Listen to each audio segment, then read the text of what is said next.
Hi everyone, it's Nerida here. Our last day of my 12 days of Christmas. This was a series of 12 little tips and tricks for surface artists, illustrators, or textile designers wanting to monetize their art. So my tip today, my last one for the 12 days of Christmas, is how to have a fabulous portfolio. So let me tell you, as an art director, I see portfolios all the time. And I love discussing them with artists as well. There's so much you can do with a fantastic portfolio. And it's about making sure that it's beautiful, that it's robust, but more importantly, that it's not static. All portfolios should be dynamic. And what I mean by that is that as an artist, when I go to your website and view your portfolio or wherever I view it, I don't want to see the same thing 3 months later or 6 months later. I'm always expecting something new from you. It's really important to remember that many art directors and buyers may say no to looking at your portfolio once. It doesn't mean that we don't like the work that you do. It just means at that time, you don't have what it is that we're currently looking for. So it's really important that you ensure that you put little less effort into making your portfolio grand and huge and more effort into adding to it and making it better and bigger as you go along. When you sell or license things, you either tag them as license or you take them out of your portfolio and you add new things. So look, how do we even, show our portfolio? There's a few different ways. One is making sure that we have a beautiful website with a section on the website for your portfolio. Many artists choose to have this as a protected site so that you actually need a code to go in. This is a really good idea. It can be a little bit restrictive because buyers may come to your website, they don't have the password, they might move away. So whenever you're communicating to buyers about the fact that you have a protected portfolio, make sure you give them the code to use as well. And I know with my favorite artists, when I've got their portfolio, I save their password in there. So it's a good idea not to change it up too regularly because I love going back in and seeing what they've got. It's really important too, when you do update your portfolio, let all your buyers know. So whether it's getting the message across Instagram, putting it on LinkedIn, showing a little tidbit of some new designs, something really juicy that you love to share, and especially an EDM, like monthly EDMs with portfolio updates. I love getting those as an art director. So it's about, adding small, it doesn't have to be a lot each month, but just adding something new. Same on the Patternfield app. When I'm on the app, I want to see newness for those artists that I'm following. And when you do post something new, it's going to come up at the top of the feed. Same, with Instagram, if I'm following you, I want to see a beautiful feed with new work every now and again. When I get some correspondence from you, I want to see some new work. And again, it doesn't have to be a lot. It can just be a small snippet. So it's really important with a portfolio too, to identify what sort of textile designer, pattern designer, surface pattern designer are you going to be, and what sort of client are you after? So if you're after the fashion clients, what we're looking for in fashion is not necessarily big collections of work. Some nice themed prints is really lovely that can mix and match or go together, but you can be a lot more random with your prints in the fashion design industry. Even home decor, having a couple of prints that align together is enough. 2, 3, maximum 4.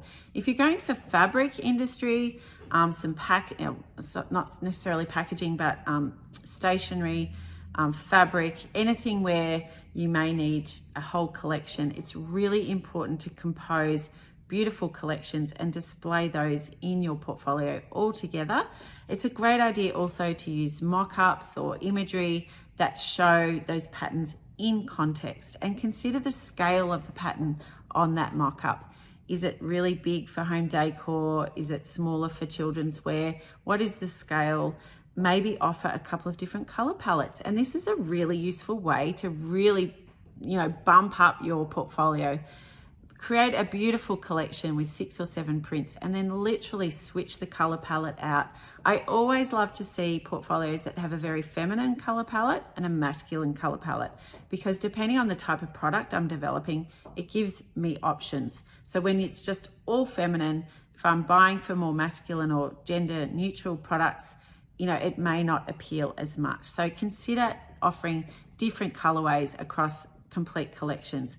And it does, it really bumps up your portfolio and makes it look really, really special with a lot of work to choose from. So, great colors, lots of authenticity, mock-ups or product displays within your portfolio is fantastic.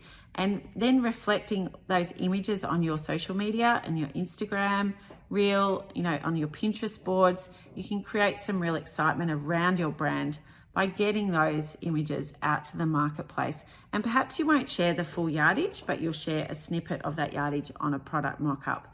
And the other thing I try and get artists not to do is don't say, hey, this is a mock-up. Say, this is a beautiful new cushion design I've released.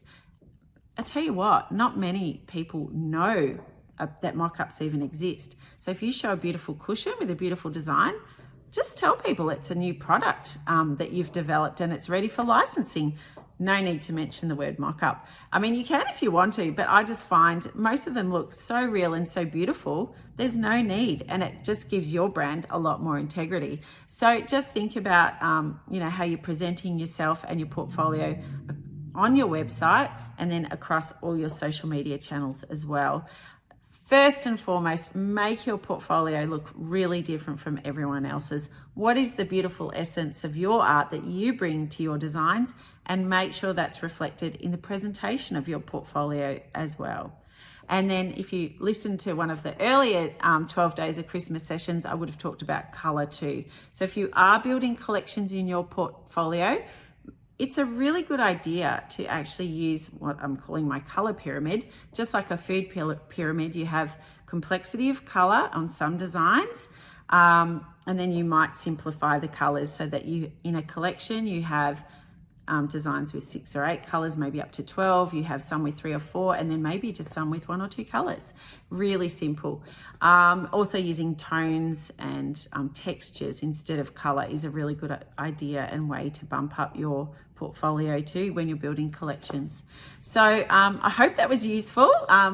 Great portfolios on your website, sharing snippets of that portfolio through your social media channels, and talking about your process as well, like showing your portfolio, how you built it, how you created that artwork that became a yardage.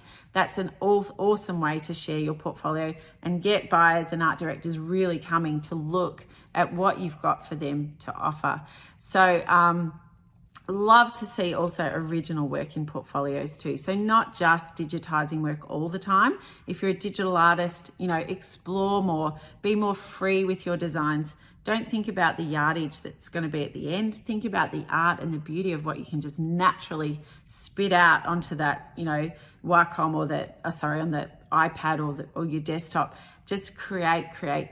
And whether it's a physical painting or drawing, or whether it's a digital one, just, go for it. Create your art and then think about how you're going to put it into a yardage.